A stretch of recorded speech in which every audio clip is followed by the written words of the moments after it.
మహబూబ్ నగర్ జిల్లా అడ్డాకుల మండలం పొన్నకల్ గ్రామంలో 20 కుక్కలను గుర్తుతెలియని దుండగులు తుపాకీతో కాల్చి చంపారు. 10 కుక్కలకు పైగా గాయాలయ్యాయి. గురువారం రాత్రి 2 గంటల ప్రాంతంలో గుర్తుతెలియని దుండగులు తుపాకీతో కాల్చి చంపినట్లు స్థానికులు రాజవర్ధన్ రెడ్డి తెలిపారు. దుండగులు మాస్కులు ధరించి 4 వ్యక్తులు బ్రీజా కార్లో వచ్చినట్లు సమాచారం. ఘటన స్థలానికి సిఐ రామకృష్ణ, అడ్డాకుల ఎస్ఐ శ్రీనివాస్ చేరుకుని కుక్కలపై దాడి జరిగిన సంఘటన స్థలాన్ని పరిశీలించారు. అనంతరం వెటర్నరీ డాక్టర్ రాజేష్ కన్న కుక్కలను పోస్టుమార్టానికి తరలించారు.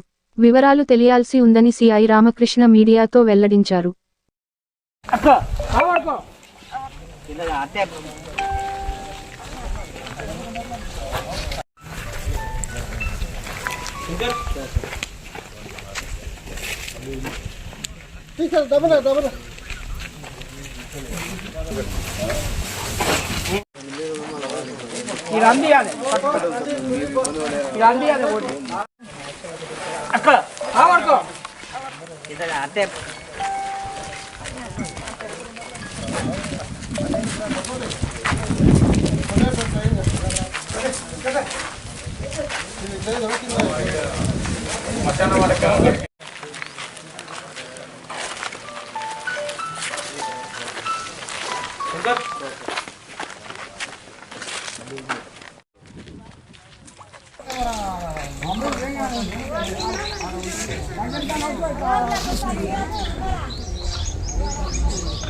పేరు రాజవర్ధన్ రెడ్డి, పొన్నకల్ విలేజ్, మండల్ అడ్డాకల్, జిల్లా మహబూబ్ నగర్.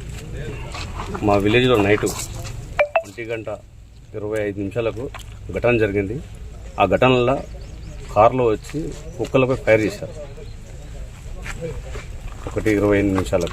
ఆ తర్వాత వెహికల్ బయటికి వెళ్ళింది, ఊరు బయటికి. మళ్ళీ రిటర్న్ వచ్చి ఊర్లో ఉండి ఊర్లో ఒక ఫైర్ జరిగింది. అంటే బిఫోర్ అంతకుముందుకు వచ్చారు, మాకు తెలియదు. మా స్వామి, మా డ్రైవర్ ఫోన్ చేసేది అని, ఇట్లా మా ఇంటి దగ్గర కుక్క కాల్చారు, మీరు బయటికి రండి అంటే బయటికి వెళ్ళాము. వాళ్ళు భయపడి బయట రోడ్డు మీద లేరు, కుళ్ళే ఉన్నారు. నేను కాల్ చేసిన, ఏమైంది, ఎవరు లేరంటే ఇప్పుడే కార్ వెళ్ళిపోయింది బయటికి అన్నారు. అన్నకు వెయిట్ చేసాం, చూద్దాం లేని. వాళ్ళు గుళ్ళే ఉన్నారు, నేను ఇంట్లో ఉన్నా. ఇంట్లో బయటకు వచ్చి చూస్తున్నా. మళ్ళీ ఒక 5-10 మినిట్స్కి రిటర్న్ వచ్చింది కార్. వచ్చింది కార్, ఏదైనా కార్ కన్ఫర్మ్ చూద్దామంటే వస్తా రోడ్డు మీద కుక్క వచ్చింది, దాన్ని కాల్చారు. నాకు నెంబర్ చూద్దాం అనుకుంటే మాకు ఎదురుకు వస్తుంది కార్ కాబట్టి నాకు కళ్ళ ఫోకస్ వస్తుంది, నెంబర్ క్యాచ్ చేయలేకపోయినా. కార్ అయితే బ్రీజా కార్ ఊర్లోకి వెళ్ళింది. ఊర్లోకి వెళ్తే లాస్ట్ డెడ్ అండ్ మా ఫ్రెండ్ అంటే బయటికి వెళ్ళిపోతుందేమో అనుకుని అక్కడ ఫోన్ చేసిన. అక్కడ ఊర్లే కారు ఊర్లోనే మళ్ళీ టర్న్ తీసుకుని ఊర్ల మధ్యలో కాన్ఫరెన్స్ తీసుకున్నాం అబ్దుల్ అన్నకు. తీసుకుంటే ఇక్కడైతే బస్ స్టాండ్లో ఎవరు లేరు, సపరేట్ కుక్కలన్న. ఇక్కడ నుంచి మధ్యలో బస్ స్టాండ్ కన్నా ముందే కార్ రిటర్న్ అయ్యి వచ్చింది. ఆ వెళ్ళేటప్పుడు కార్ బయట ఫ్రంట్లో కూర్చునే అతను బ్యారెల్ బయట కట్టుకొని కూర్చున్నాడు. ఆ వెహికల్లో 4 మెంబర్స్ పక్కా ఉండరు, ముందలు 2, వెనకాల 2. ఎక్కడ వెళ్ళారు? కారు స్టేజ్ మన హైవే మీదకి వెళ్ళిపోయింది. 2:08 ఊర్లోకి వెళ్ళి క్రాస్ అయ్యి వెళ్ళిపోయింది. ఓకే సార్, కొద్దిగా గట్టిగా బ్రీఫ్ చేయండి sir. Okay sir. Okay sir. ఈరోజు మార్నింగ్ 8:30 టైంలో అడ్డాకుల మండల్ పొన్నకల్ విలేజ్లో ఇట్లా స్ట్రీట్ డాగ్స్ స్ట్రీట్లో చనిపోయి పడి ఉన్నాయని చెప్పేసి ఇన్ఫర్మేషన్ అడ్డాకుల ఎస్ఐ గారికి వస్తే, అడ్డాకుల ఎస్ఐ గారు వచ్చి అక్కడ విజిట్ చేస్తే దాదాపు ఒక 20 స్ట్రీట్ డాగ్స్ చనిపోయి పడినట్టుగా చూడడం జరిగింది. దాన్ని ఇన్ఫర్మేషన్ మాకు కూడా ఇవ్వడంతో మేము కూడా ఇక్కడికి వచ్చినాము. అక్కడ చనిపోయిన ఆ డాగ్స్ను చూస్తే వాటిలో ఫైర్ ఆర్మ్తో కాల్చి చంపినట్టుగా కనిపిస్తుంది. అది ఫైర్ ఆర్మ్తో చంపినట్టుగానే దాన్ని తీసుకొని కంప్లైంట్ తీసుకొని పంచాయత్ సెక్రటరీ, పొన్నకల్ గ్రామ పంచాయతీ సెక్రటరీతో కంప్లైంట్ తీసుకొని కేసు చేయడం జరిగింది. దాని తర్వాత అదేవిధంగా వెటర్నరీ డాక్టర్ వాళ్ళకు, అదేవిధంగా క్లూస్ టీమ్ వాళ్ళకు కూడా ఇన్ఫర్మేషన్ ఇవ్వడం జరిగింది.